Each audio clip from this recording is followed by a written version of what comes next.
माननीय प्रधानमंत्री जी को अल्लाह ताला सेहत में रखे, हिफाजत में रखे, लंबी आयुष दे।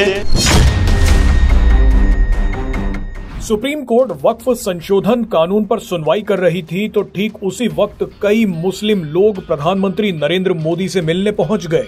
इन सभी मुस्लिमों ने पीएम मोदी से कहा कि हम आपके साथ हैं। आप वक्फ बोर्ड पर नकेल कसने के लिए जो कानून लाए हैं, हम उसका पूरा समर्थन करते हैं। इन मुस्लिमों ने सबके सामने कैमरे पर कहा कि अल्लाह ताला पीएम मोदी को सेहतमंद रखे, अल्लाह पीएम मोदी को हिफाजत में रखे और उन्हें लंबी आयु दे ताकि पीएम मोदी देश की सेवा करते रहें। इस बयान ने भारत समेत दुनिया के कई इस्लामिक देशों को हैरान कर दिया है। पाकिस्तान और बांग्लादेश तो बौखला गए हैं। पाकिस्तान और बांग्लादेश वक्फ के नाम पर भारत के मुसलमानों को भड़काने की कोशिश कर रहे थे, लेकिन भारत के ही कई मुसलमान पीएम मोदी के साथ जाकर खड़े हो गए। इन मुस्लिमों ने पीएम मोदी से क्या कहा, वो पूरा बयान आपको आगे सुनवाएंगे। इस बयान में ऐसी ऐसी बातें कही गई हैं जो आपने शायद कभी नहीं सुनी होंगी। पीएम मोदी के सामने दिए गए इस बयान में ऐसे शब्द के बारे में बताया गया है जिस पर सुप्रीम कोर्ट में जबरदस्त चर्चा हो रही है। पूरा भारत इस शब्द के बारे में बार बार सुन रहा है, लेकिन ज्यादा लोगों को इसका मतलब नहीं पता। ये शब्द है वक्फ बाय यूजर। इस वीडियो में हम आपको बताएंगे कि वक्फ बाय यूजर का मतलब क्या होता है, क्यों सुप्रीम कोर्ट में वक्फ बाय यूजर को लेकर हिंदू और मुस्लिम पक्ष भिड़ गए हैं, और पीएम मोदी से मिलने आए मुस्लिमों ने वक्फ बाय यूजर को लेकर क्या कहा है, वो सब आपको इस वीडियो में पता चलेगा।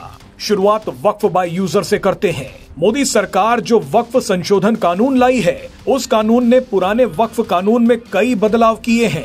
इनमें से सबसे बड़ा बदलाव वक्फ बाय यूजर के अस्तित्व को खत्म करना है।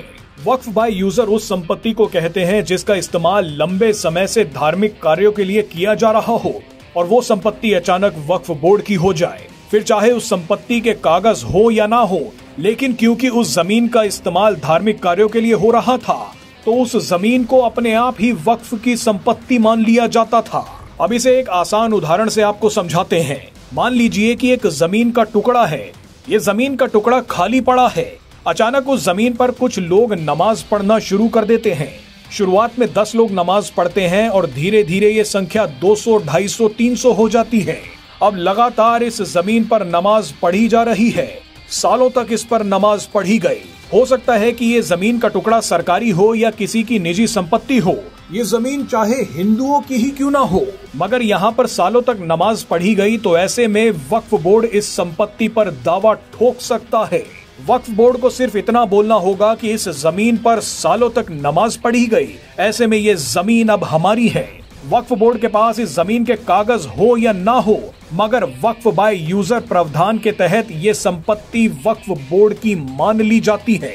लेकिन मोदी सरकार ने वक्फ संशोधन कानून में वक्फ बाय यूजर प्रावधान को हटा दिया। इसी को लेकर अब सुप्रीम कोर्ट में जंग चल रही है। बताया जा रहा है कि देश में 8 लाख से ज्यादा वक्फ संपत्तियों में से 4 लाख तो वक्फ बाय यूजर के जरिए ली गई हैं, जिनके ना तो कोई कागज हैं और ना ही उस जमीन को किसी से खरीदा गया, वो तो बस वक्फ बाय यूजर के नाम पर ले ली गई।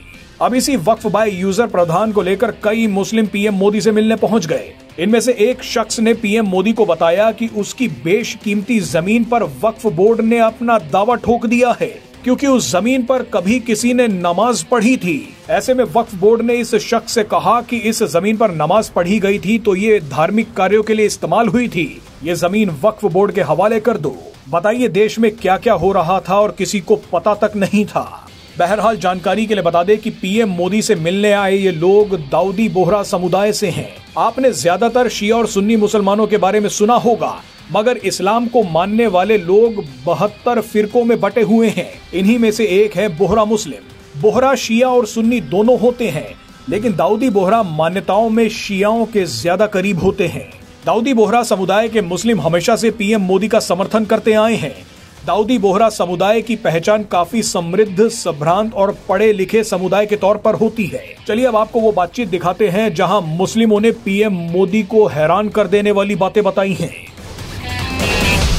साहब, वक्फ अमेंडमेंट बिल आप લઈને આવ્યા 75 વર્ષમાં પહેલી વાર આ કમ્યુનિટી બીજા મુસ્લિમ કમ્યુનિટીને કોઈએ સાંભળ્યું છે, કોઈએ એકનોલેજ કર્યા છે।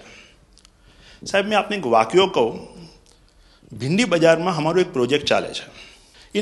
हमारे प्रोजेक्ट में एक जगह है भिंडी बाजार के अंदर जो हमने 2015 में खरीदी। हम मालिक हैं, बहुत मेहनत से खरीदी। उस जगह को 2015 में लिया, 2019 में कोई नासिक का और अहमदाबाद का शख्स जाके बोलता ये जगह वक्फ है। वक्फ तो वहां पे तो लोग रहते हैं, टेनेंट्स हैं, दुकानें हैं। एक 700 स्क्वायर फीट जगह पे कोई नमाज पढ़ता होगा जो कम्युनिटी हॉल होता है। सब ये गवर्नमेंट ने एक्चुअली ये सारी चीजों पे वक्फ कर दिया है। वक्फ का मतलब अब रुक जाओ, ये नहीं चलेगा। बहुत ही महंगी जगह है और हमने बहुत मुश्किल से ली है। 2019 के अंदर कोई थर्ड पार्टी, इसका कोई लेना देना नहीं है, वो जाके ये जगह को वक्फ कर देता है। तो सर कानून में बदलाव तो लाना होगा। जैसे हम देखते आ रहे हैं कि गरीब महिलाएं हो, कम्युनिटी विमेन हो, ये अगर पैसा आवक हो रही है और कानून में बदलाव आ रहा है, उसका फायदा कहीं ना कहीं पहुंचना चाहिए। तो ये सारे विजन जो गवर्नमेंट ने लिए हैं, दाऊदी बोहरा कम्युनिटी उसका बहुत सपोर्ट भी करती है और आपसे बहुत शुक्रगुजार हैं हम इस चीज़ के लिए कि आपने हमें एक्नॉलेज भी किया। हमने इसके अंदर एक्सक्लूजन मांगा है कि हमको इस वक्फ एक्ट के जुरिडिक्शन में नहीं रहना, and we want to be govern by a trust act और अ सेपरेट एक्ट। जैसे मुझे साहब ने गाइड किया है कि आपने गाइड किया है, आगे का 100 साल देख के कोई भी काम करना चाहिए। हम उसी राह के ऊपर इसकी कोशिश कर रहे हैं और मैं वापिस से बहुत बहुत धन्यवाद करता हूं आपका कि आपने ये बिल और ऐसे बहुत से कठिन बिल जो आते रहते हैं, बहुत बहुत धन्यवाद। मैं एक और चीज़ शाह साहब के द्वारा ये कहता हूं कि सैयदना साहब की उम्र अल्लाह ताला ता रोज़े क़यामत दराज करे। उनकी मोहब्बत करना माननीय प्रधानमंत्री जी को अल्लाह ताला सेहत में रखे, हिफाजत में रखे, लंबी आयुष दे और हमारे देश की सेवा आप करते रहिए।